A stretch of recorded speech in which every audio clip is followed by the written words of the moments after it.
Salut à tous, c'est Vino, nouvelle vidéo pour le CPRM Academy Online et surtout première vidéo de cette saison 2013-2014. Très heureux de reprendre ces vidéos, bien évidemment. Ça fait un peu 6 mois que j'annonce que je ferai cette vidéo sur les Sitengo. J'avais pas eu le temps de les faire jusque là, mais avec les cours qui reprennent, et ben j'ai repris le PC, repris les PowerPoint et repris les vidéos. Donc très content de faire cette vidéo donc, qui s'inscrit comme je le disais dans le cadre des cours du CPRM que je reprends donc tous les jeudis D1 des Deep Stack. Donc il y aura un cours. Donc comment ça va se dérouler, je vais en profiter pour vous l'expliquer tout de suite. Donc ça va être en deux étapes. La première étape, la vidéo sur internet, donc que voici. Vidéo divisée en deux parties, généralement une partie théorique d'une vingtaine de minutes, histoire de pas faire trop long et que ce soit pas trop chiant pour vous.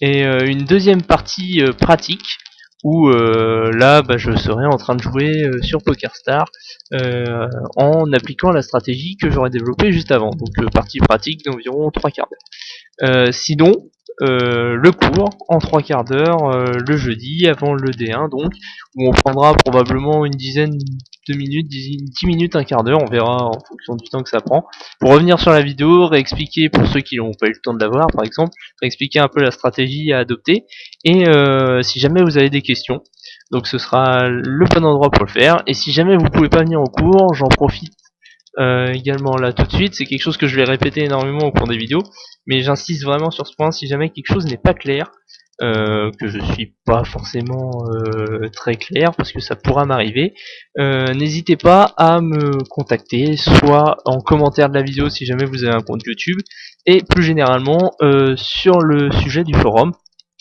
qui est fait pour ça.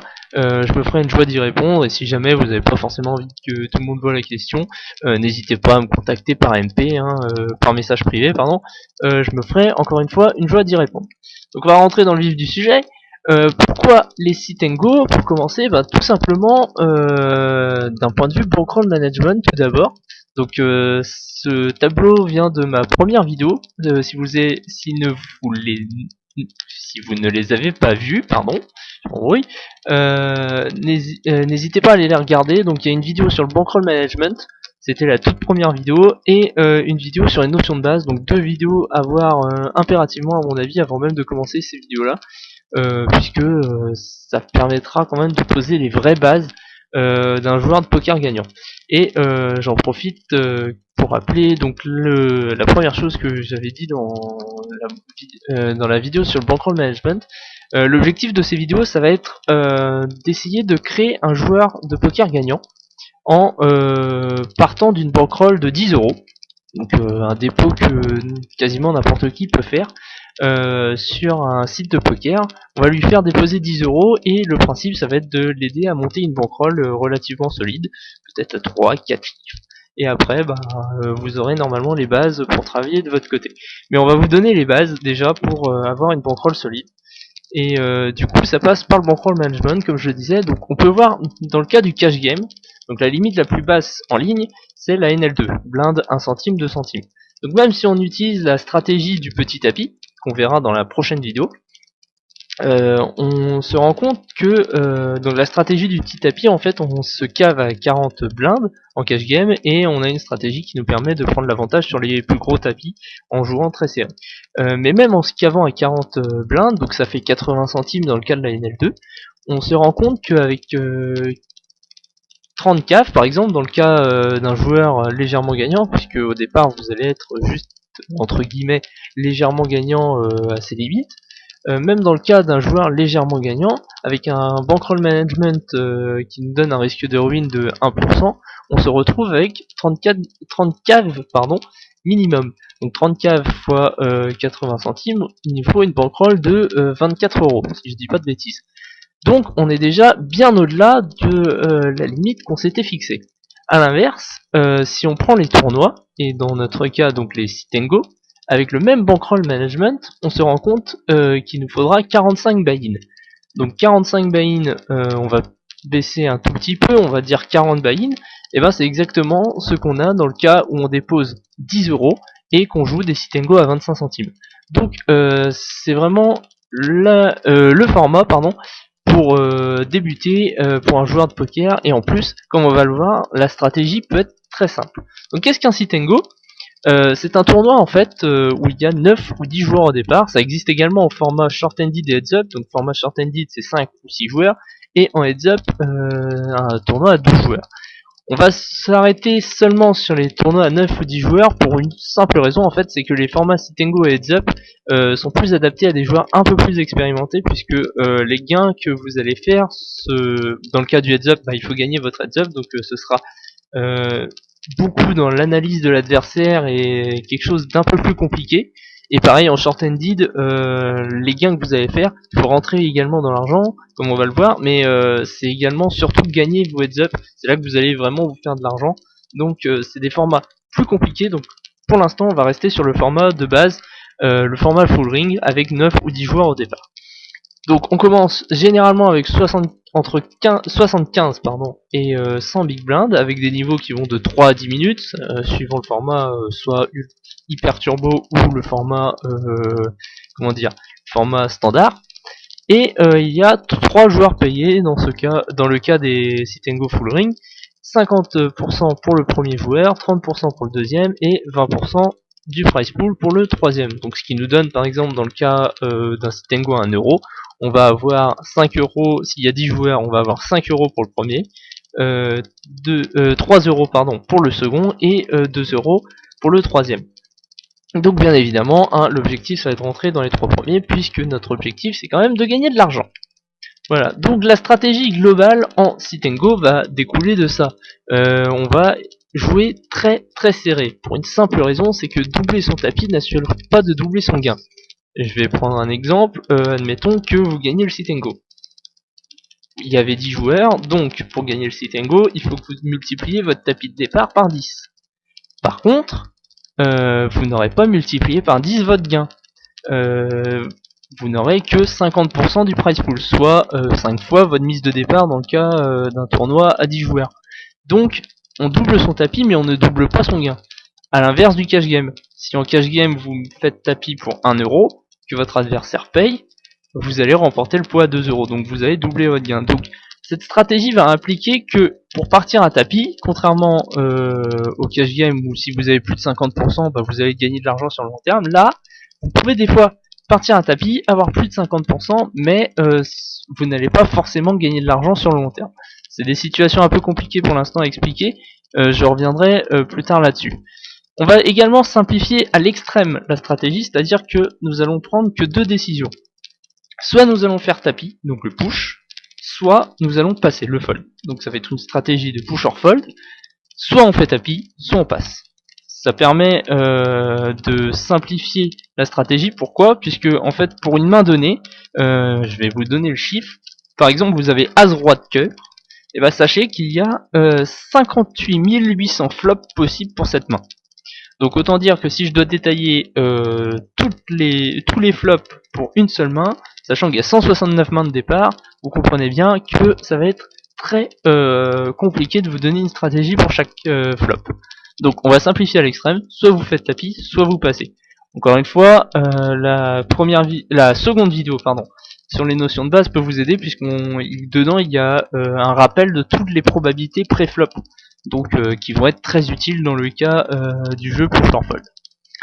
Donc on va rentrer encore un peu plus dans la stratégie, on va voir avec quelle main il faut faire tapis en fonction de la profondeur de notre tapis. Dans le cas des tapis profonds, donc ça va être généralement le début du sit and go, les niveaux par exemple sur PokerStar on commence avec 1000, je vais prendre PokerStar en exemple très souvent puisque c'est quand même le site que je connais le mieux, mais on peut très bien appliquer ça à d'autres sites. Dans le cas de PokerStar vous commencez avec 1500 jetons, donc blind 10-20 vous allez avoir 75 blindes, blind 15-30 vous allez avoir 50 blindes, donc la stratégie des tapis profonds s'applique parfaitement à ce moment là. Donc on va faire tapis avec paire de dames plus, donc ça équivaut à paire de dames, paire de roi et paire d'as, et avec as roi au minimum. Voilà, pas compliqué, si on voit une de ces 4 mains là on fait tapis, sinon on passe. Pas compliqué du tout. Dans le cas des tapis intermédiaires, donc entre 15 et 40 blindes, donc là sur PokerStar par exemple ça va correspondre au niveau 25-50, et au niveau 50-100 si jamais on n'a pas perdu trop de jetons. Donc dans ce cas, on va rajouter paire de valets dans tous les cas, et dans les positions tardives, donc auxquelles correspondent le bouton, le cutoff et les blindes, on va rajouter paire de 10 et as-dame. Sinon, on passe. Toujours la même stratégie. Et dans le cas des petits tapis, c'est là où ça va être plus compliqué, et là où on va commencer à réfléchir un peu plus en termes de stratégie. Ça va être de l'analyse de situation et beaucoup de prise de décision spécifiques. Donc, je détaille pas beaucoup pour l'instant, mais ça va venir tout de suite, puisqu'on va voir les facteurs de push or fold. Donc, il y a plusieurs paramètres à prendre en compte. La valeur des blindes et ante. On va voir, plus évidemment il y a d'argent mort à prendre au milieu, plus ça peut nous inciter à faire tapis. C'est beaucoup plus intéressant, et c'est aussi de là que vient la stratégie juste avant, je reviens 5 secondes dessus. Quand on fait tapis avec paire de dames plus ou as roi, c'est juste parce qu'il n'y a pas beaucoup d'argent à prendre au milieu, et que la seule façon réelle de gagner de l'argent dans ce cas, c'est de se faire payer par une main beaucoup moins forte. Donc ça implique qu'on fasse tapis vraiment qu'avec les toutes meilleures mains. A l'inverse, si vous aviez deux blindes, prendre l'argent mort qui est au milieu est très intéressant. Donc la valeur des blindes et la valeur des ante va être très importante. La position également va être très importante, puisque moins il y a de joueurs à parler derrière vous, plus vous avez de chances de prendre cet argent mort. Donc en petite blinde, on va pouvoir faire tapis avec des mains beaucoup moins fortes que UTG. Je pense que vous voyez assez facilement pourquoi. La taille des tapis adverses va être également importante, puisque un joueur qui a deux blindes par exemple va être très enclin à payer le tapis avec pas grand chose, alors qu'à l'inverse, un joueur avec 10 blindes peut se dire qu'il a un peu plus de temps pour payer. Donc la taille des tapis adverses va être très importante.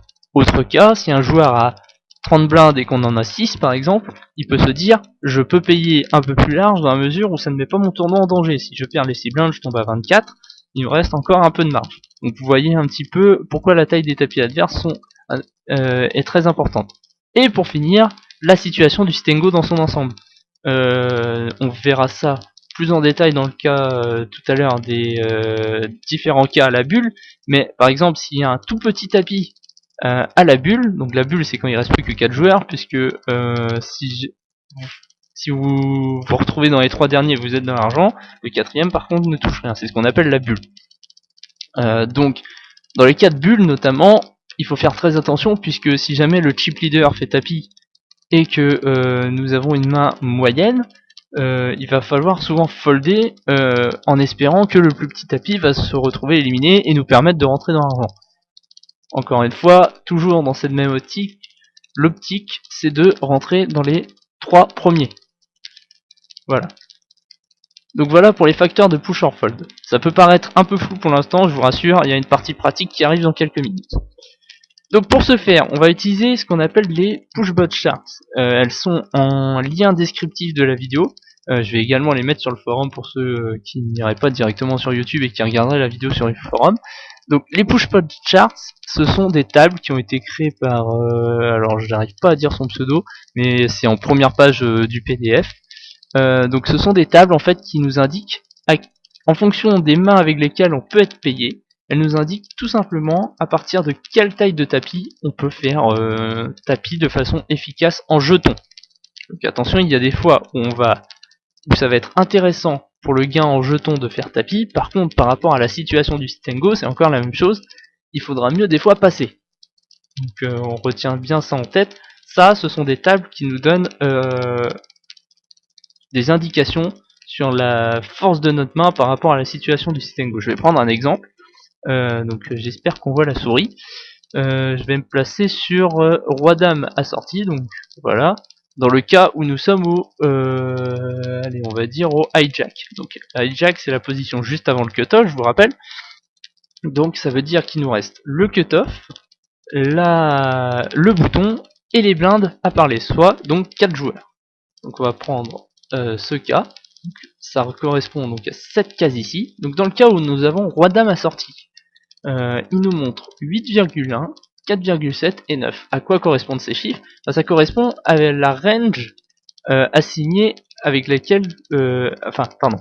ça correspond à la taille de tapis plutôt, excusez-moi, la taille de tapis avec laquelle on peut faire tapis en fonction de la range de call de nos adversaires. Donc les ranges de call sont inscrites en bas. Le chiffre de gauche correspond à une colonne correspond à une range tight. Donc ça veut dire que si les adversaires nous payent avec paire de 6 plus, As6 assorti plus, As8 off et Roi Dame suité, ça devient intéressant de faire tapis avec un M de 8,1 ou moins.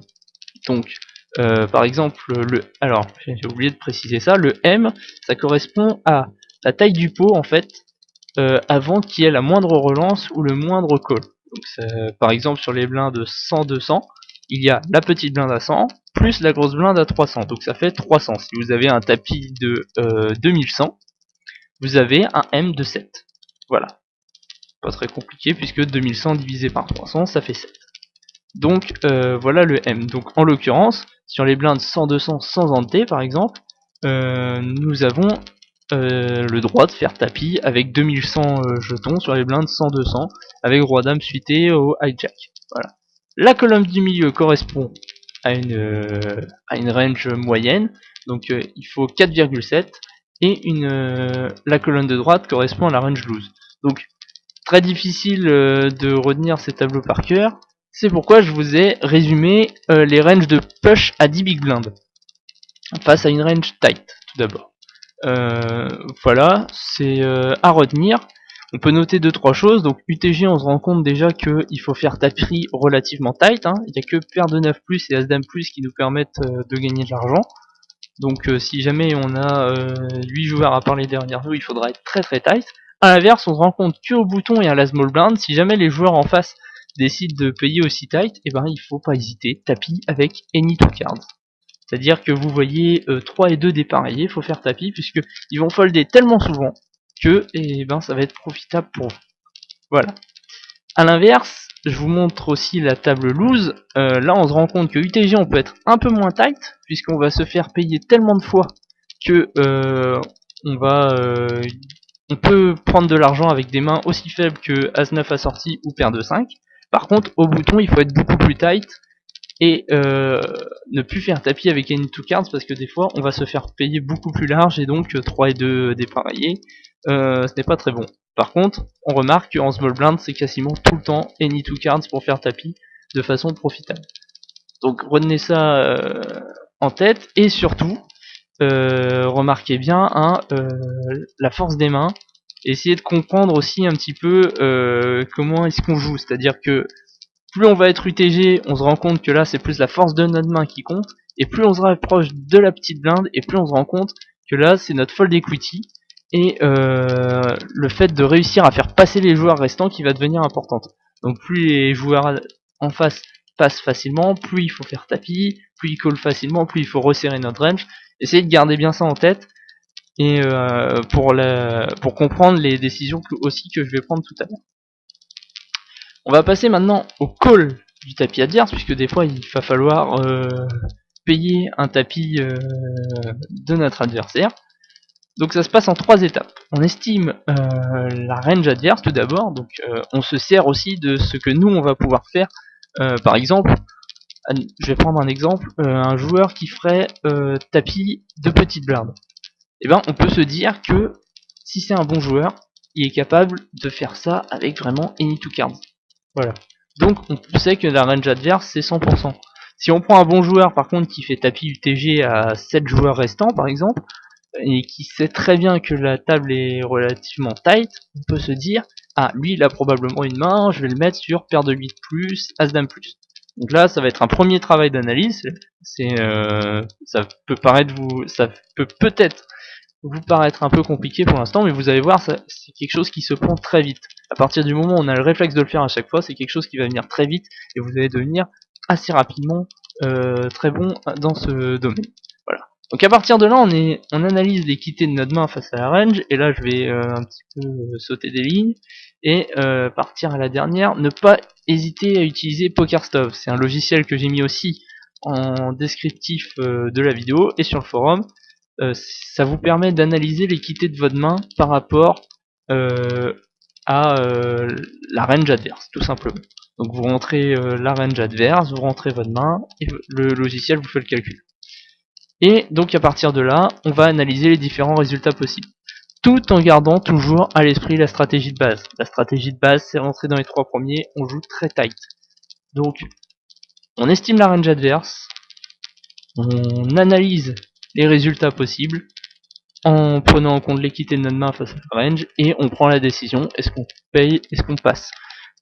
Par exemple, je vais prendre des exemples extrêmes déjà, pour commencer. Si on a 2 as, faut call, évidemment. Si on a 2 rois, va très souvent falloir call. Puisque, dans le cas où évidemment on n'est pas à la bulle et que le chip leader, on est quasiment sûr de passer dans l'argent. Mais si on a 7 et 2, le chip leader nous fait tapis, on est couvert, on fold.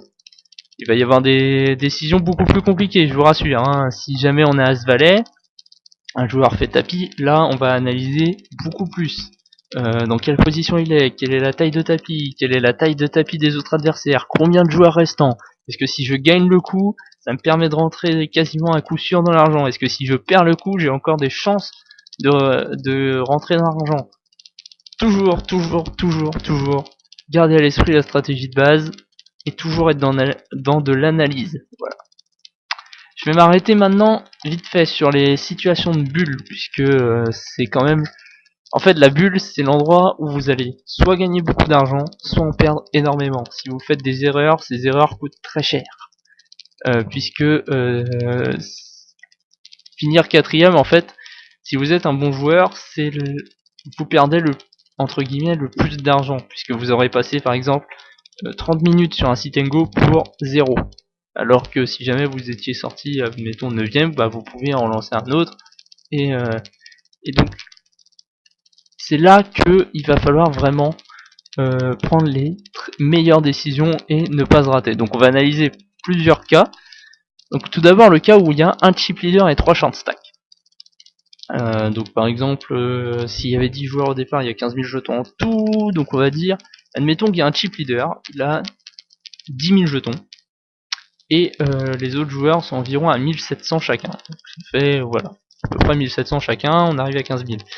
Donc si ce chip leader a autant d'avance, je vais vous donner et que vous êtes dans son cas, si c'est vous à cette place, ça peut arriver, hein, ça va vous arriver d'ailleurs, je l'espère. Et ben il y a une stratégie très simple, c'est de faire tapis toutes les mains. Je vais expliquer pourquoi. Les short stacks en face ont envie de rentrer dans l'argent tout comme vous, sauf que ils sont short stack et donc du coup ça va être très compliqué. Donc le meilleur moyen en fait c'est qu'un autre short stack se fasse sortir. Sauf que si les 3 short stacks réfléchissent comme ça, vous faites tapis à toutes les mains, vous allez être payé que par vraiment un monstre, c'est-à-dire on va dire paire de 8 ou mieux, et encore je vois très large, ou as-dame. Donc mettez-vous à la place des short stacks, si jamais le chip leader vous fait tapis, même si vous savez qu'il fait tapis toutes les mains, vous voyez dame valet, est-ce que vous avez vraiment envie de risquer votre tournoi pour payer et vous retrouver dehors même sur un bad beat quoi. Je veux dire, si vous avez dame valet, vous avez votre adversaire a souvent au minimum 30%. Donc il y a une fois sur 3 quasiment vous êtes éliminé du sit and go. Donc vous vous dites je vais laisser les autres sortir à ma place et puis moi je vais attendre patiemment. Donc dans ce cas le chip leader peut faire tapis quasiment toutes les mains. À chaque fois l'adversaire va fold et il va continuer à agrandir son stack. Autant vous dire qu'une fois la bulle passée, s'il a 13 000 jetons, que ses deux adversaires ont 1000 jetons, le chip leader est très bien. Et même s'il est payé, encore une fois il a à peu près souvent 30% de chance de s'en sortir, donc une fois sur 3 il va chatter et puis il va avoir encore un peu plus de jetons. Donc n'hésitez pas, faites tapis à toutes les mains et ça se passera souvent très bien. A l'inverse, dans le cas où vous êtes short stack, si le chip leader ne prend pas cet avantage de faire tapis toutes les mains, vous n'hésitez pas à mettre la pression sur les autres short stack. Ils vont avoir quand même très peur de vous payer puisque vous pouvez sérieusement endommager leur tapis. Et donc, n'hésitez pas à foutre de la pression sur eux. Par contre, faites très attention dans le cas où le chip leader n'a pas encore joué, puisque lui va pouvoir vous payer très large. Voilà. Sur le cas des 2 chip leaders et 2 short stack, pas grand chose à dire, si ce n'est que le chip leader, encore une fois, est en position de force. Et les deux short stack, ben, ils doivent faire très attention, puisque les deux short stack vont souvent réfléchir, ce serait bien que l'autre short stack se fasse sortir. Donc en tant que chip leader, vous pouvez mettre de la pression. En tant que short stack, mettez la pression, essayez de mettre de la pression sur l'autre short stack, faites très attention au chip leader, et bah voilà, essayez de manœuvrer comme vous le pouvez, tout en gardant à l'esprit, encore une fois, il faut rentrer dans les 3 premiers, donc on fait très attention dans le cas où on doit affronter les chip leaders. Dans le cas où il y a 3 chip leaders et un short stack, là, ayez bien conscience que le short stack n'a plus grand chose à perdre. Et, admettons, on va reprendre un exemple. Les 3 chip leaders ont chacun à peu près, je vais dire 5000 jetons. Non, on va dire 4000 jetons chacun. Donc ça fait 12 000. Mettons que, on va même dire 4005. Et le short stack à 1500. Donc ça fait 4005 pour 3 joueurs et 1500 pour le dernier.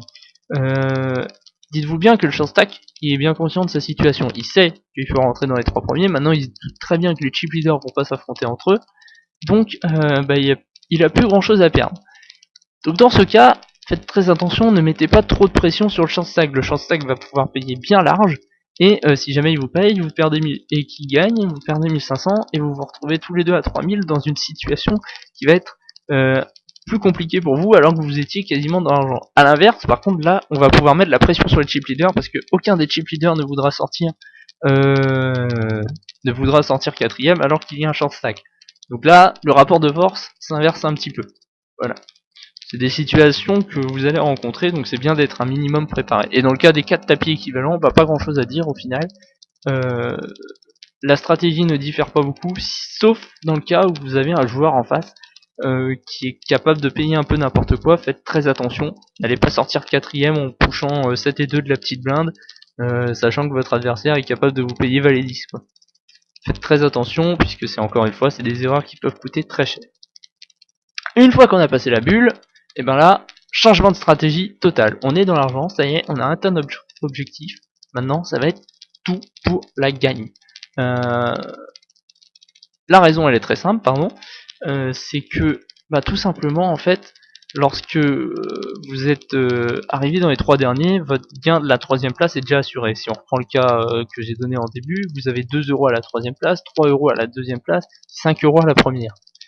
La différence entre la 3ème et la 2ème place fait que serrer le jeu n'est pas n'est pas très intéressant pour finir 2ème. On prend que un buy-in de plus, généralement, voire moins, alors que prendre des risques et essayer de finir premier va être beaucoup plus avantageux puisqu'on peut multiplier par 2,5 notre gain déjà assuré. Donc, après la bulle une fois passée, pardon, on joue vraiment tout pour la gagne. A l'inverse, par contre, je vous dis ça, mais n'oubliez pas d'analyser la taille des 3 tapis, ça va vous donner une idée des risques à prendre. Je dis tout pour la gagne, maintenant si on se retrouve dans le cas que j'ai exposé tout à l'heure, où le chip leader a 13 000 jetons, que vous en avez 1000 et que votre adversaire a 1000 aussi, ça va être quand même très compliqué de gagner le sit and go. Donc une 2ème place, c'est pas un si mauvais résultat. Et du coup, à partir de là, n'oubliez pas, vous passez en mode tout pour la gagne.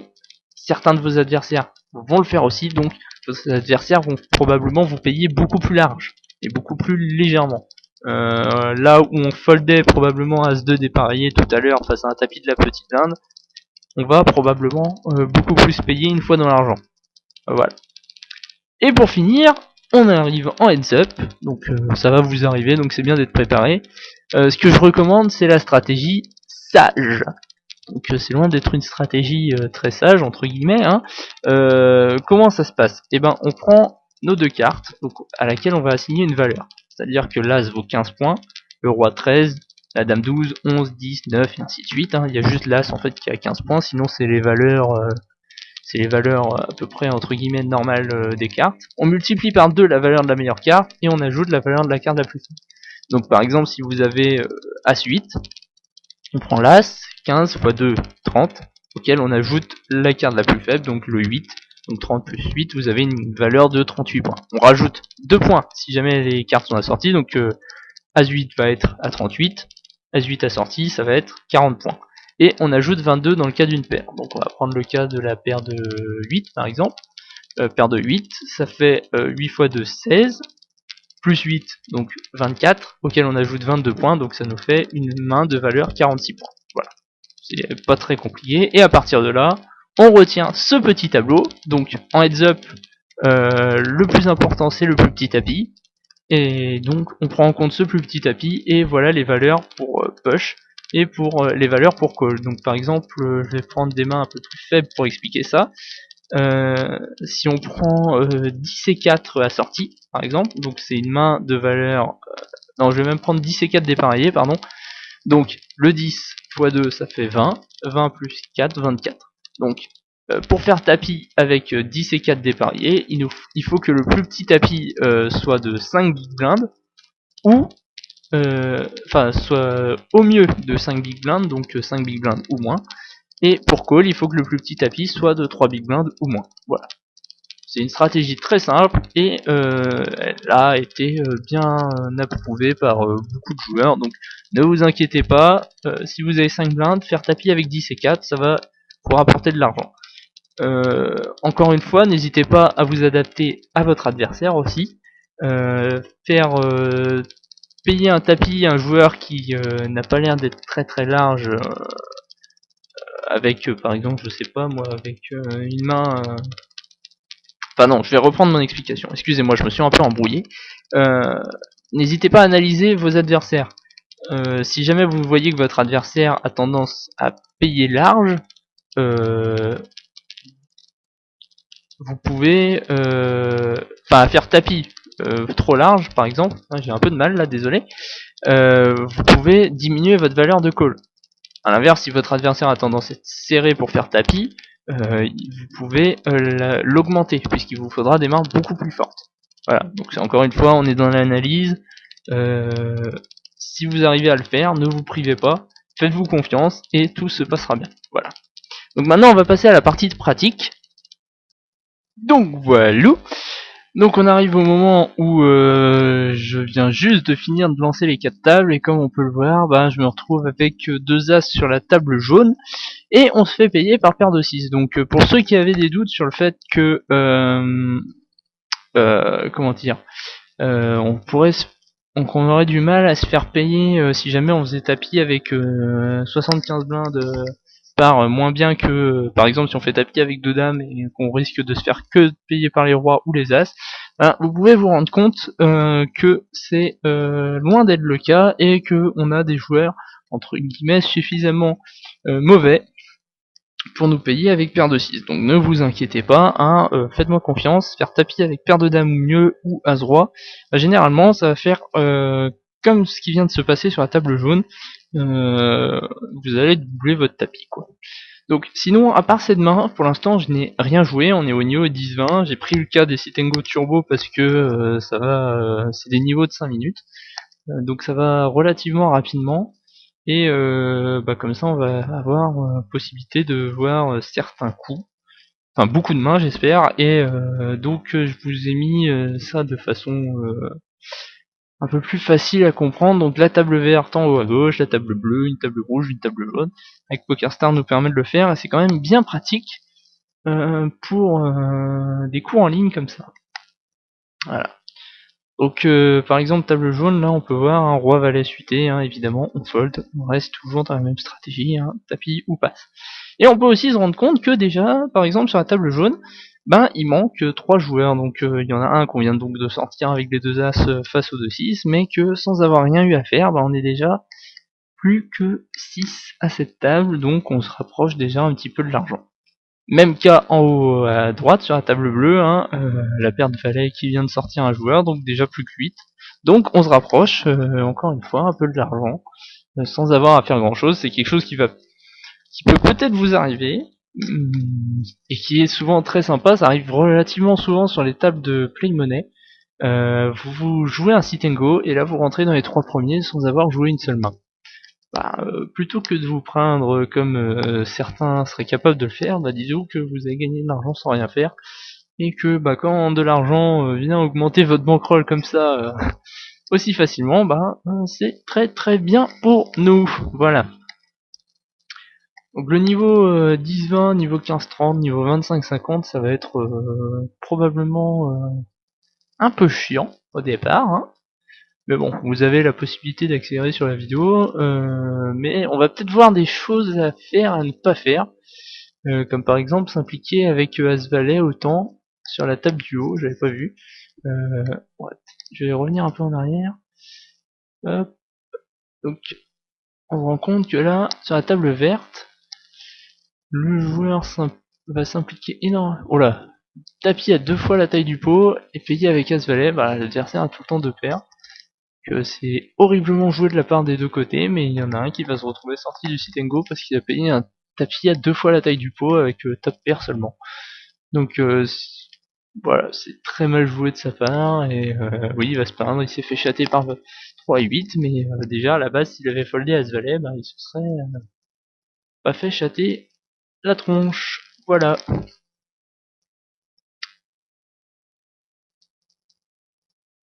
Donc là en haut on se retrouve impliqué dans un coup, ça va vous arriver aussi un petit peu, on a 6 et 5, on a juste checké la...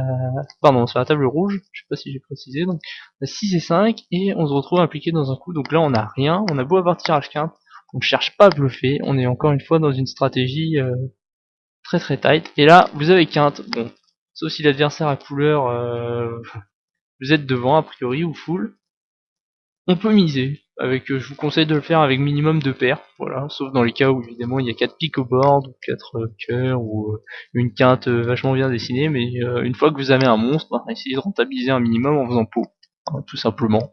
Des fois vous allez être payé, souvent pas. De toute façon c'est pas là qu'on fait de l'argent, hein, c'est plus tard, au niveau de la zone de push en fold. Voilà.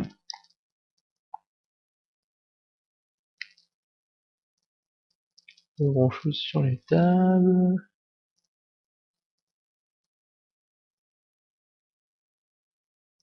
Un joli valet 3 sur la table jaune. Donc, on peut se rendre compte, hein, c'est 4 Sitengo à 25 centimes, donc vous pouvez vous rendre compte que le niveau est très très très faible. Et c'est ce que vous allez retrouver très souvent. Alors, l'intérêt aussi de jouer sur PokerStars, je vais leur faire un peu de pub en passant, et faire un peu de pub pour notre sponsor au club. Alors, on va attendre juste quelques secondes, puisqu'il y a 3 tapis sur la table rouge. As-Valet, voilà, As-Roi, Roi-Roi. Bon, As-Roi contre Roi-Roi, hein, c'est un setup, hein, ne vous en faites pas, hein, malheureusement ça va vous arriver aussi. Par contre, As-Valet, hein, c'était un fold évidemment, et ce sont des choses qui arrivent, ma foi. Les rois contre As-Roi. Ah, en parlant d'As-Roi, on a As-Roi en haut à gauche, donc comme je vous ai dit, hein, faire tapis, sans hésitation, et on va voir si on se fait payer ou pas. Dans tous les cas, faire tapis avec As-Roi face à 50 blindes face à des joueurs inconnus, c'est loin d'être une mauvaise décision généralement. Faut vraiment que les joueurs soient très serrés pour que ça devienne une mauvaise décision. Et vous voyez, on se fait payer par As-5 encore une fois. Et ce sera un partage malheureusement. Donc l'adversaire a chaté, on était favori à 70%. Il obtient un partage, bon, ça arrive, pas s'énerver, et puis voilà, hein, c'est le poker. Encore une fois, si c'était toujours la main qui est devant qui gagnait, bah ce serait moins drôle. Alors que pendant ce temps sur la table rouge, on est toujours au blind 15-30 et on est plus que 6. Ah, on se rapproche de l'argent aussi.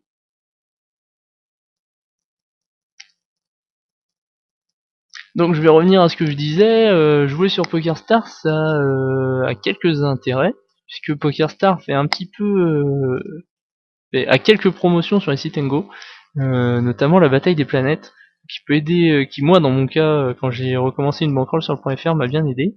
En fait c'est si vous jouez entre soit un minimum de 20 sites Go en fait, vous allez avoir un classement en fonction de vos résultats, et plus vous êtes haut dans ce classement, et plus vous avez de l'argent. Le vainqueur de ce challenge aux plus basses limites, donc c'est entre les sites Go qui vont de 25 centimes à 2 euros si je dis pas de bêtises. Donc le vainqueur de ce challenge remporte quand même 80 euros. Donc pour commencer une bankroll, ça peut être un énorme coup de boost. Et c'est quelque chose de pas de pas négligeable, pardon. Donc n'hésitez pas à aller jouer dessus, et puis vu que c'est notre sponsor, tant qu'à faire, si on peut se faire bien voir, c'est tant mieux. Voilà, c'était pour la partie pub de la journée. On va bientôt arriver dans les choses intéressantes, peut-être sur la table sur la table jaune, puisqu'on est au blind 25-50. Pas grand chose d'autre qui se passe. Je vais peut-être accélérer un petit peu d'ailleurs. Parce que pour l'instant il se passe pas grand chose. Tapis qui bouge pas trop. Avancer au moins jusqu'au... J'évite d'avancer trop. Ah, on a un coup, on est appliqué avec Dame 8. Donc là, hop, je vais mettre pause. Là, on voit sur la table jaune, donc on a Dame 8, River, je ne mise pas, pour la pure et simple raison que si notre adversaire a limpé avec un 10, bah, il a tout simplement quinte, il y a 3 piques, donc si jamais on va pas prendre de risques, c'est pas le moment de perdre des jetons inutilement, voilà, on a deux paires, si notre adversaire check, on va très souvent prendre le coup. Voilà, donc encore une fois, pas de risque, hein. On fait soit tapis, soit on passe, pré-flop, si on doit jouer des coups post-flop, bah on les joue de façon très solide et sans se prendre la tête. Voilà. Je vais avancer, pour l'instant on est toujours en jeu sur toutes les tables, on n'a pas de coup intéressant. Là, et je vais pouvoir m'arrêter bientôt. Puis on va arriver au blind 50 donc on va reculer, hop, voilà. Et on est déjà à 50 sur la table jaune en bas. Et on va pas tarder à arriver à 50 sur les autres tables puisque je les ai lancés avec moins de 5 minutes d'intervalle chaque. Donc voilà. Donc on peut voir Schulz 59 sur la table jaune qui limp avec moins de 15 blindes. Déjà que c'est la stratégie que je préconise, c'est de faire tapis ou passe, mais c'est une stratégie très simplifiée, hein. Normalement on fait pas tapis ou passe avec plus de 15 blindes, mais en dessous de 15 blindes, franchement, arrêtez de limper, arrêtez de relancer, tapis ou passe, hein. C'est pour une pure et simple raison, c'est que vous allez vous retrouver très vite trop impliqué dans le coup, et on peut voir que là, Schulz 59 a perdu un tiers de son tapis. Donc s'il avait fait tapis, bah, il aurait peut-être pris les blindes et il aurait fait plus de 150. Donc surtout que Bibzer nous a montré valet 9, donc en l'occurrence il aurait probablement passé préflop. Voilà. Si moins vaut la peine d'être joué, faites tapis, sinon foldez là, et n'allez pas vous impliquer en limpant ou en faisant des relances à 3 fois la blinde. Voilà. Là il a compris, il fait tapis pour 10 blindes, c'est bien joué. Et nous on a roi-valet, donc encore une fois on est dans l'analyse de situation. Roi-valet, on va souvent avoir environ, si notre adversaire a un as, ben on est déjà à 40%, on peut être dominé. Puis évidemment c'est un fold, hein, il n'y a même pas à réfléchir, roi-valet, on fold. Même si notre adversaire a un peu en tilt, ça on le savait pas sur le moment. Là on peut peut-être s'en rendre compte, mais de toute façon ça reste un fold, hein. On met en danger la moitié de notre stack. Pour l'instant on n'a pas besoin de le faire, on a plus de 20 blindes, donc on reste solide.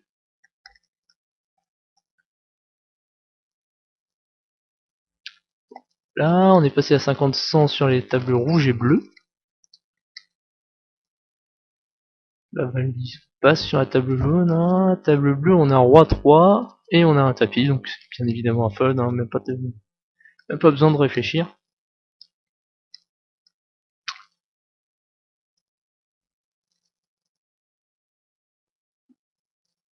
Table rouge, je vais revenir un peu dessus. Table rouge, on avait 9 et 8. Dans ce cas, c'était pas forcément une mauvaise idée de faire tapis. Hein. On a moins de 15 blindes. Et encore une fois, un petit blind, hein, c'est souvent un tapis. Hein, à 10 blindes, c'était un tapis sûr. À 13 blindes, ça se discute. Mais je pense que le tapis n'est pas forcément mauvais.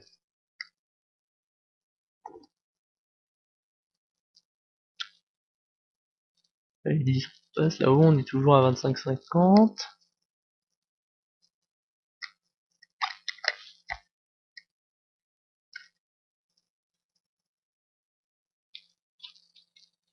Je m'excuse, je bois un coup, hein, j'ai la gorge un peu sèche au bout de 40 minutes de vidéo.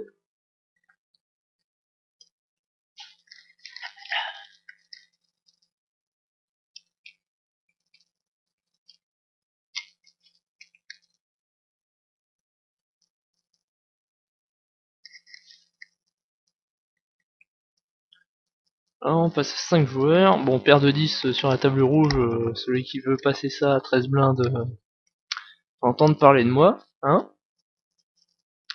C'est bien évidemment un tapis, si jamais il y avait un tapis avant nous, c'était évidemment un call.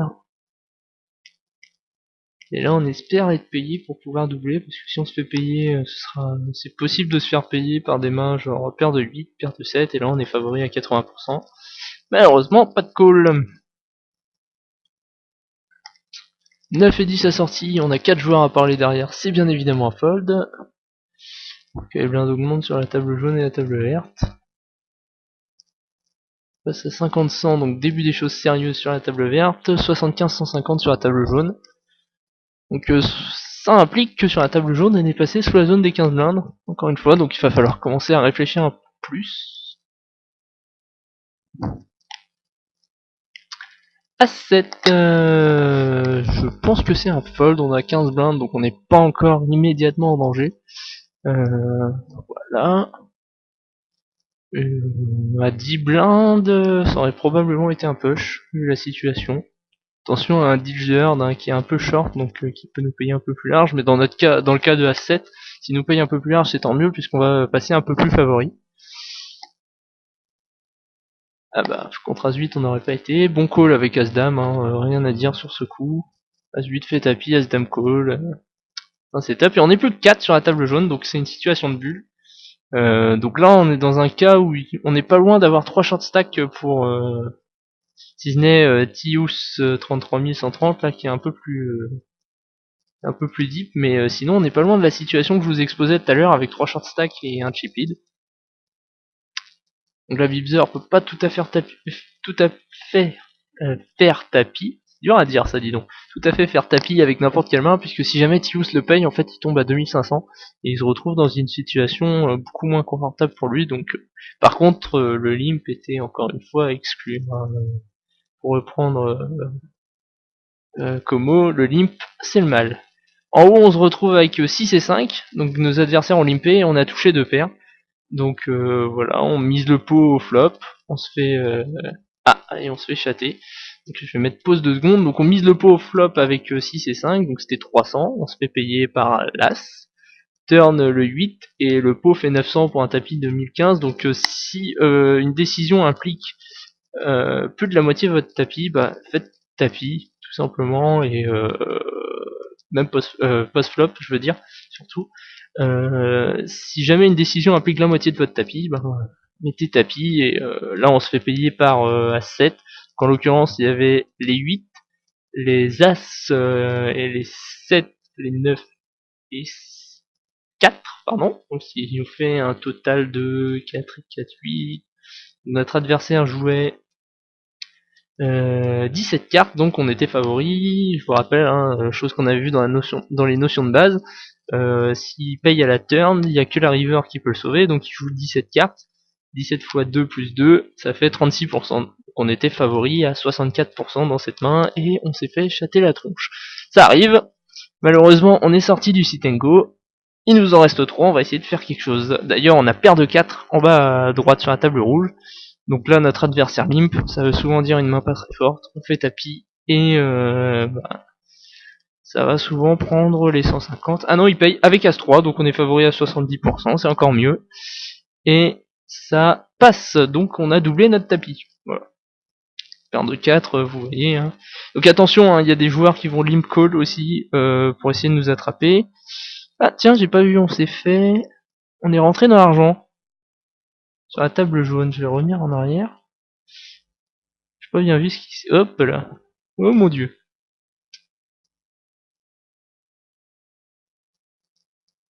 Alors, comment est-ce qu'on est rentré dans l'argent ici? Voilà. S'en est passé des choses. Tapis donc de full 59. Nous on a roi 6, donc c'est un fold. Hein. C'est juste que j'étais en train de faire tapis avec la paire de 4. Roi 10, oula, le call avec 6 et 8, très mauvais. Le push avec roi 10, y'a rien à dire. Et notre adversaire chatte un bon coup, Tius, donc très mauvais call, mais qui nous permet de rentrer dans l'argent. Voilà. Donc à partir de là, hein, oula, 9 et 4 c'était un push.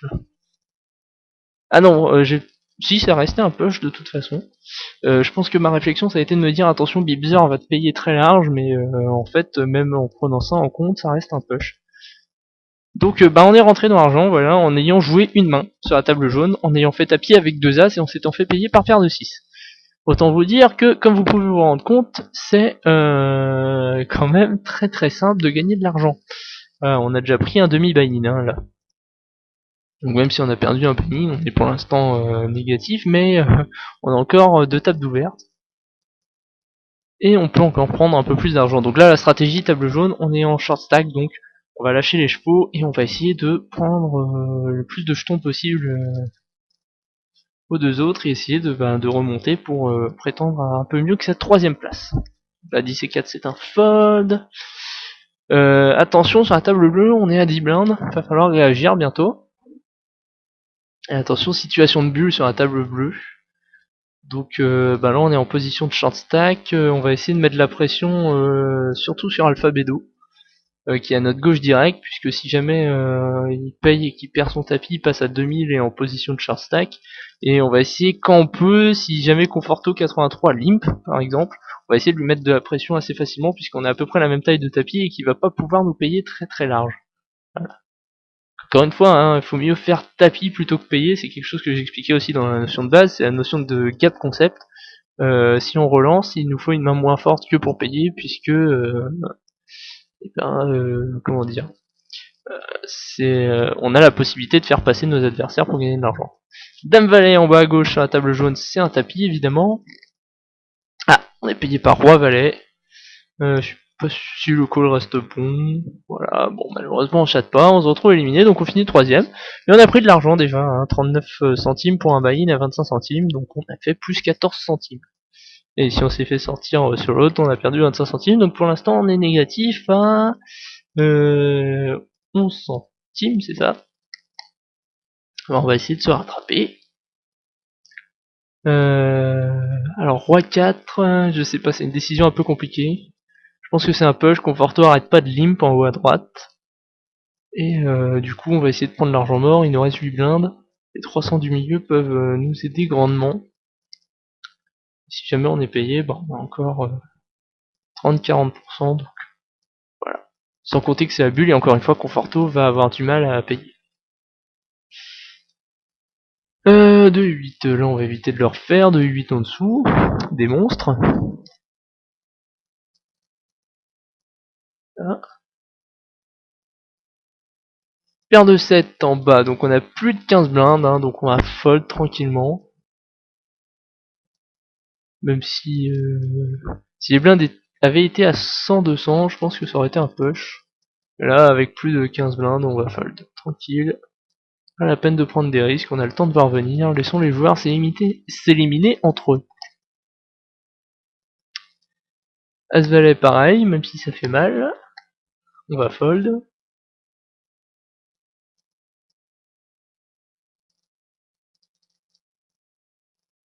Sims 22 440, essaye de partir à tapis, il a dû misclick un peu.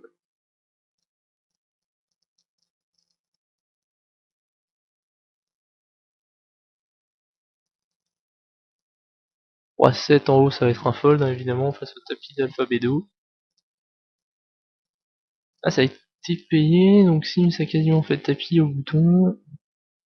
Avec Valet 10, standard, payé par As-8, un peu moins standard.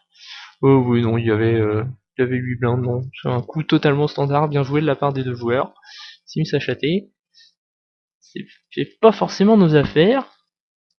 Parce qu'on est dans la situation de pré-bulle, donc 5 joueurs, c'est avant la bulle. On s'en rapproche. Tiens, on remarque que d'ailleurs Tius 33-130, il était... j'avais pas remarqué en jouant, mais en fait il était sur 2 tables. Très intéressant. Pourtant il nous a fait des calls un petit peu olé olé. Alors Valet 2 suité, je fold. Ouais, je pense que c'est logique. On peut envisager un push si vraiment on est sûr que Conforto va fold, mais là on peut call un peu light quand même. Hein. Enfin normalement il doit pas call light en fait, puisque un call qui le ferait perdre mettrait en grand danger. Oula, ça s'anime d'ailleurs sur la table bleue.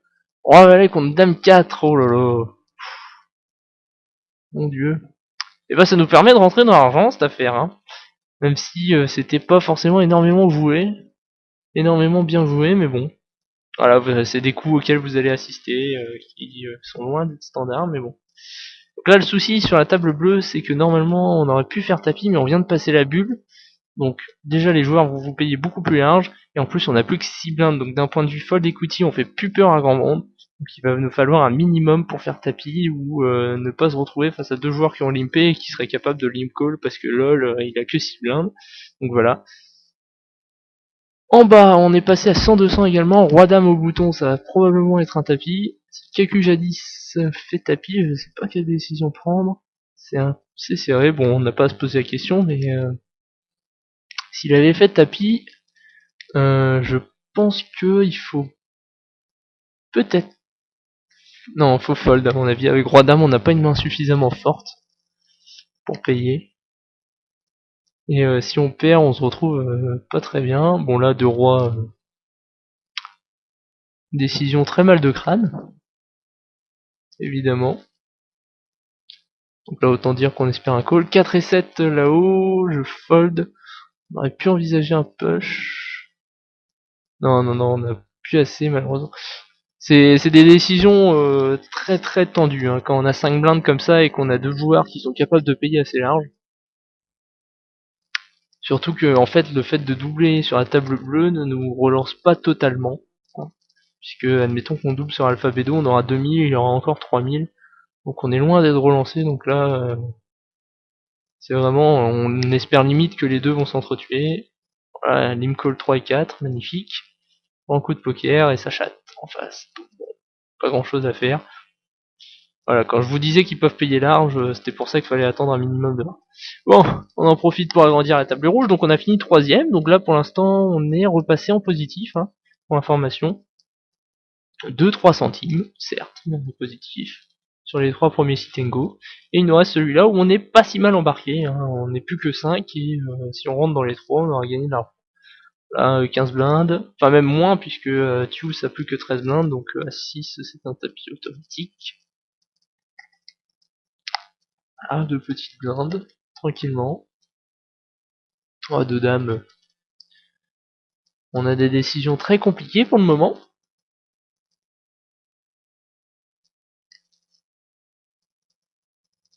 On espère un call quand même. On sera très souvent devant si on se fait payer. Assez payé. Oula, As-Roi, bah, c'est un flip. Faut le gagner. Et on est mal parti. Ça gagne pas. Donc là, on va se retrouver en grande difficulté. On n'a plus que 4 blindes. Donc là, bah, ça va être très très tendu. 10 et 6, ça reste un fold à mon avis. Ah, bah, surtout quand c'est tapis avant. Donc voilà, ça arrive, hein, on va perdre des 50-50. Hein. Une fois sur deux, vous allez le perdre en moyenne. Ne pas s'énerver, garder son calme, on est toujours en jeu, on peut toujours gagner le sit and go, hein. Tant qu'il nous reste, tant qu'il y a du jeton, il y a de l'espoir, j'ai envie de dire.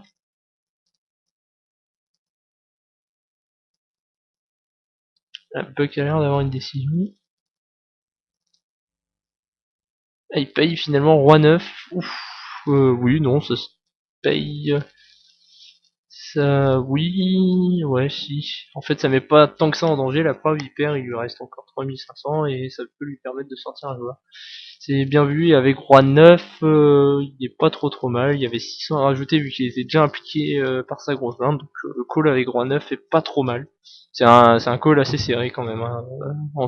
C'est une décision assez tendue entre call et fold. Le call se défend. Alors, par contre, ça devrait plus jouer post-flop là.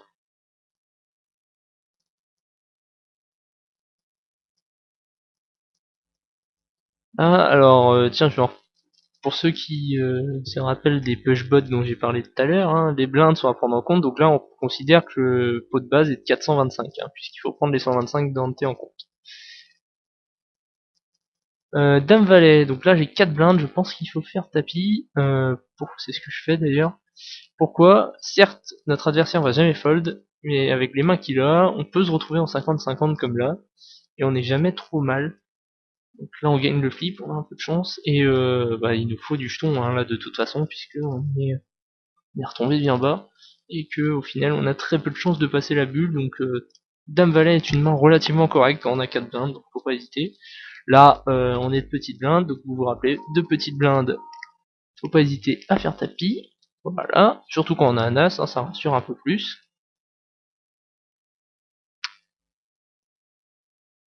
5 et 10. Est-ce qu'on fait tapis? On a un M de... Faudrait regarder dans les push bots. Bon là c'est relancé avant donc ça va être un fold. Hein. Mais je pense que là ça restait un fold de toute façon. Parce que là on est dans une situation de sit and go en fait où à peu près tous les stacks sont pas loin d'être équivalents à part Buck et Sims qui sont un peu plus deep. Donc au final la stratégie par rapport au push bot charts ne change pas vraiment si ce n'est que on faut faire attention pour les calls. C'est-à-dire que faire très attention pour call, pas call trop light. Puisque l'objectif encore une fois c'est de rentrer dans les 3 premiers, j'espère que vous l'avez compris. On continue, paire de 6. Donc autant ça va être un tapis automatique. Si QQJ10 avait fait tapis, pas sûr qu'il fallait payer. Parce qu'on va souvent se retrouver en 50-50 et donc on a une chance sur deux de perdre les 3 quarts de notre stack. Alors, on prend les blindes. Donc encore une fois, hein, ce que je vous disais tout à l'heure, on a beau être tombé à 900. Oula, décision compliquée avec les 4. KQJ10 va souvent payer. Parce qu'il lui reste plus que 7 blindes. Et attention, ouais, donc je pense que c'est un fold. Et on se retrouve souvent en flip en fait, s'il paye. Parce qu'il aura souvent au minimum de cartes supérieures, voire pire, si jamais il nous paye avec paire de 6 ou paire de 7, même si ça arrive pas très souvent. Euh, ouais, je pense que c'est un fold. Parce qu'on va souvent trop se retrouver, trop souvent en 50-50 et il a quand même 1455. Donc on perd, on retombe à 1200 si jamais on perd le flip ou pire. C'est vraiment pas terrible de faire tapis dans ce cas. Alors que ça s'anime, voilà. Alors là, vous comprenez pourquoi il faut faire tapis ou passe. De toute façon, on est impliqué, peu importe le board. Et un joueur de moins, Roi Valet, faire tapis. Alors ils avaient combien au départ du coup? Je vais regarder, je me rappelle plus bien. Juste un peu avant. 2955, donc pour 15 blindes, Roi Valet au bouton, ouais, si, avec les antés, c'est un bon push. Paire de 5, il implique quand même les 3 cartes sont tapis sur un flip, alors qu'il est chip leader. Je suis absolument pas fan du call. Ah oui non d'accord, ça min raise et c'est 3 bêtes. D'accord, j'avais pas vu ça. Euh, oui mais dans ce cas faut pas faire 1525, faut faire... Ouais dans ce cas la paire de 5 c'est bien joué, c'est pour ça que Sims ferait mieux de faire tapis ou passe pour éviter de se retrouver dans des situations pareilles. Voilà. Et quand il voit le flop, faut fold tous les jours évidemment, hein, et garder les 1400. Ah bref, c'est mal joué du début à la fin pour Sims et Buck aurait pu faire tapis, même si ça revient à peu près à ce qu'il a fait avec sa paire de 5. Donc situation que j'expliquais tout à l'heure, donc là Buck devrait faire tapis toutes les mains pour essayer de voler les antés et on va espérer que QJ10 se fasse sortir dans ce cas. Et si jamais il fait pas le travail, ben nous on essayera de le faire derrière. On va pouvoir mettre la pression sur Tius, puisqu'il est à notre gauche direct, donc quand on sera de petite blinde, on va pouvoir lui mettre la pression, il va espérer que KQJ10 se fasse sortir, et du coup on va pouvoir faire tapis avec beaucoup de mains. Là, la bug se retrouve, elle est déconnectée, on va avancer, le temps qu'il soit déco, voilà, je suis allé trop vite. Je vais en profiter pour reboire un coup, parce que j'ai la gorge très sèche. J'arrête pas de parler. Voilà, KQJ10 passe.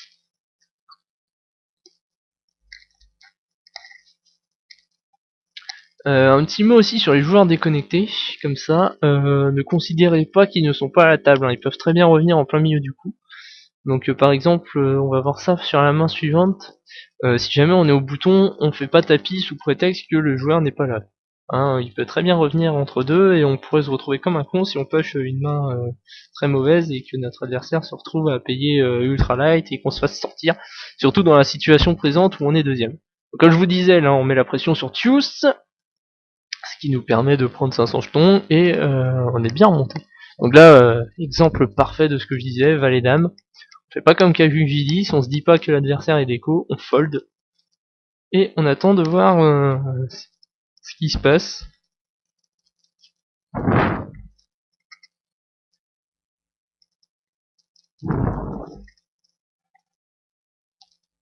Sachant que là, c'est même pas notre adversaire qui n'est pas en ne pas jouer, il est juste déco, donc il peut très bien se retrouver une connexion en plein milieu de la main, et puis se retrouver avec une main. Il revient, il trouve As Valet. Si jamais on avait fait tapis avec Valet Dame, on se retrouvait.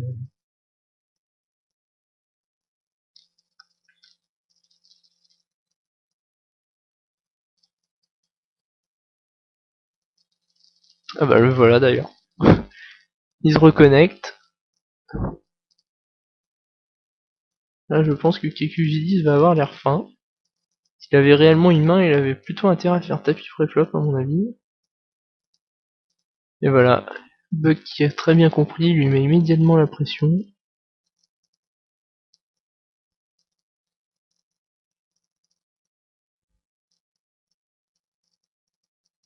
Et voilà, donc il se retrouve maintenant avec même moins de 3 blindes vu que les blindes augmentent. Donc on va probablement rentrer dans l'argent. 3-3 c'est un fold, hein, on va pas faire tapis avec Buck qui peut nous payer et KQJ10 short stack. C'est Buck qui va se charger de prendre ses derniers jetons. Non, oh là. Il se laisse mourir là, tant mieux pour nous. Là autant dire que si KQJ10 fait tapis, on aura 230 à rajouter pour essayer de sortir un joueur sans mettre en danger notre tournoi, donc ça va être un call très... Ah, Buck qui nous relance, en fold. KQJ10 qui se laisse mourir à une blinde. C'est quelque chose qui doit, en théorie, quasiment jamais vous arriver, hein. Sauf si vous payez un tapis que vous, voilà, et que vous vous retrouvez une blinde derrière, mais évitez à tout prix de vous retrouver dans ces cas. Là, Buck qui fait une mauvaise option à mon avis, hein, faut pas relancer dans ces cas, hein. On essaye de sentir le short stack, parce que là il va peut-être se retrouver à le restack. Ah, en l'occurrence il quadruple. Bien, dans notre cas on est toujours bien, hein. On a 2 fois le tapis du troisième, donc autant dire qu'on va attendre patiemment de rentrer dans l'argent, sauf s'il y a un changement de situation, et pour l'instant on attend tranquillement de voir ce qui se passe.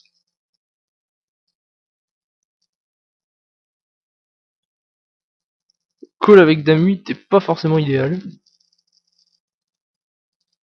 Là-dessus, même si déjà Tuse ne va pas faire tapis avec Enemy 2 cards, et même s'il le fait, ben au final il est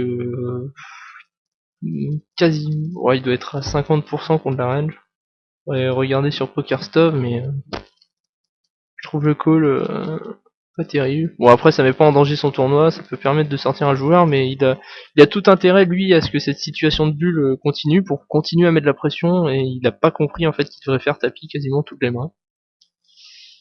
Roi 6, on va devoir fold, malheureusement, puisque même si on a une main qui va être un petit peu devant, si jamais on perd le coup, on se retrouve short stack. Et là, la situation a changé.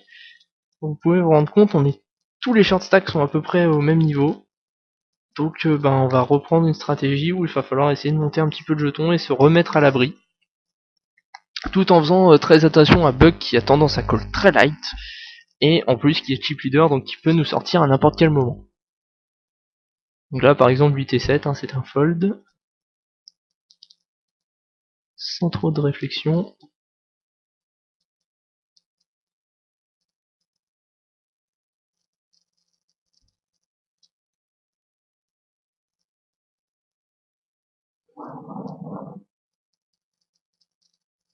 Ouais, 8, décision facile du coup, fold, du fait de Buck qui est encore en jeu. Et là on espère que ça sorte à côté.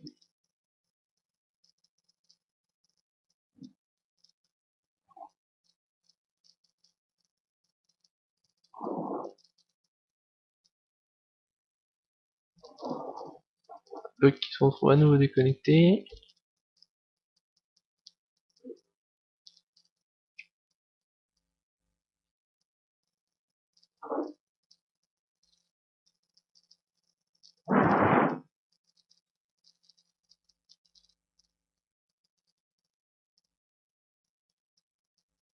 On va avancer un petit peu, puisque bon, voilà.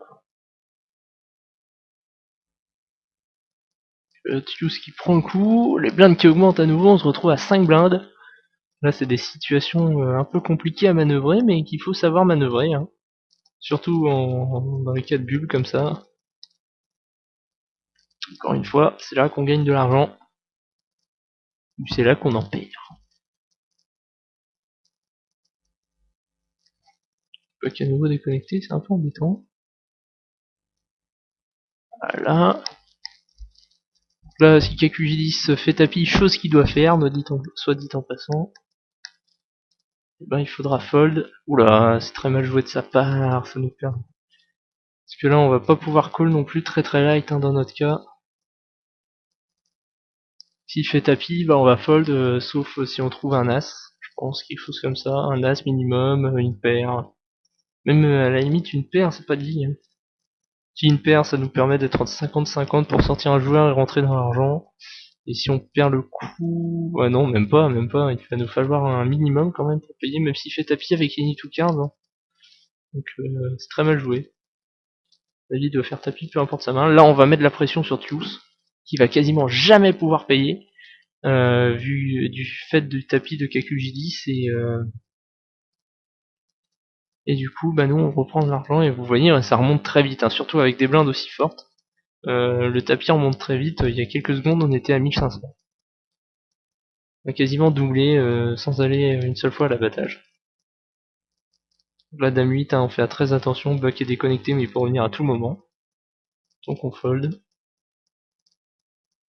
8 et 3 c'est un fold automatique.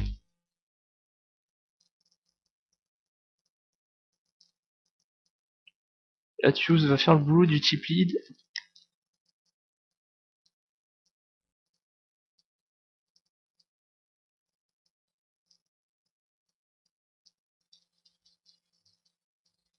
Chip lead qui revient justement. Passe. QJ10 qui est déjà bien impliqué dans ce coup, il y a un tiers de son tapis au milieu.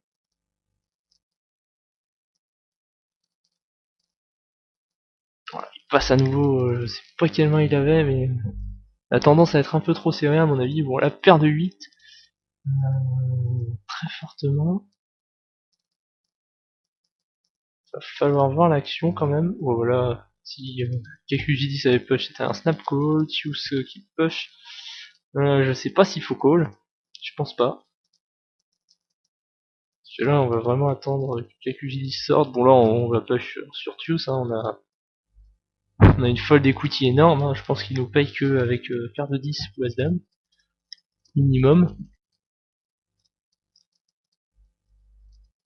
Et vous voyez, on se retrouve maintenant à 3003. Alors là, c'est un call. Pourquoi? Bah, on va juste tout simplement se mettre à... On s'attend à ce que les deux autres payent, et ce qui s'est passé, et maintenant on va essayer de checker jusqu'au bout pour essayer de sortir le joueur. La Buck a pas compris la stratégie, donc même si on a un 7 on fold, et on espère que Buck le sorte.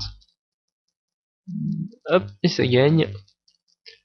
Donc voilà, on a passé la bulle, objectif atteint, maintenant on va lâcher les chevaux, et on va essayer de rentrer dans les deux premiers, et essayer de gagner surtout derrière. Latius qui fait tapis. Si Buck va call, si Buck call on fold, si Buck call pas, 1000 à mettre, je pense que ça devient un call, ou pas loin. Voilà, c'est un fold automatique, et on espère que Buck va chatter, ce qui semble être le cas.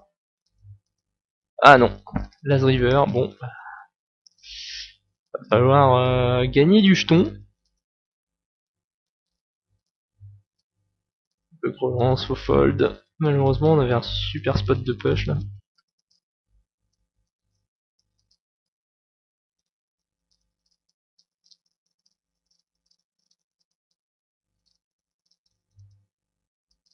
Ah, est-ce que les deux vont s'énerver? Non, pas tout de suite en tout cas. 5 et 6 au bouton roule. Je pense qu'on est pas loin du push. Le souci c'est que le bug peut call très light, use aussi. Fold, ouais. Ouais, non, le fold est mieux en fait à la réflexion. Ah, tapis payé. S'il n'y a pas de 9, on est. Bah voilà, nous sommes en heads up. Donc un heads up qui va être largement déséquilibré, mais cela dit, on est déjà assuré du gain de la deuxième place. Donc euh,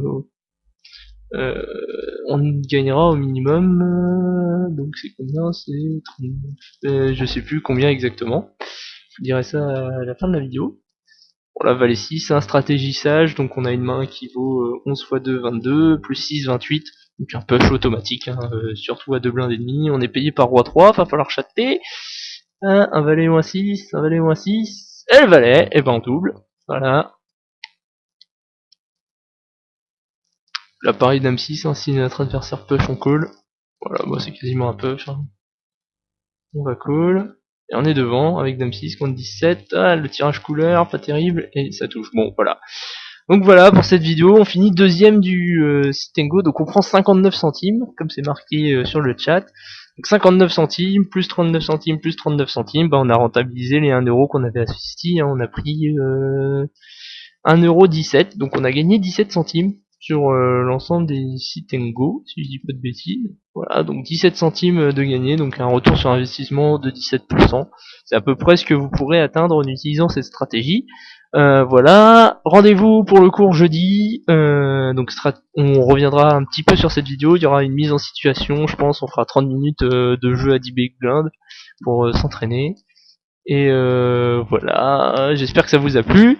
Et puis à jeudi, voilà. Salut!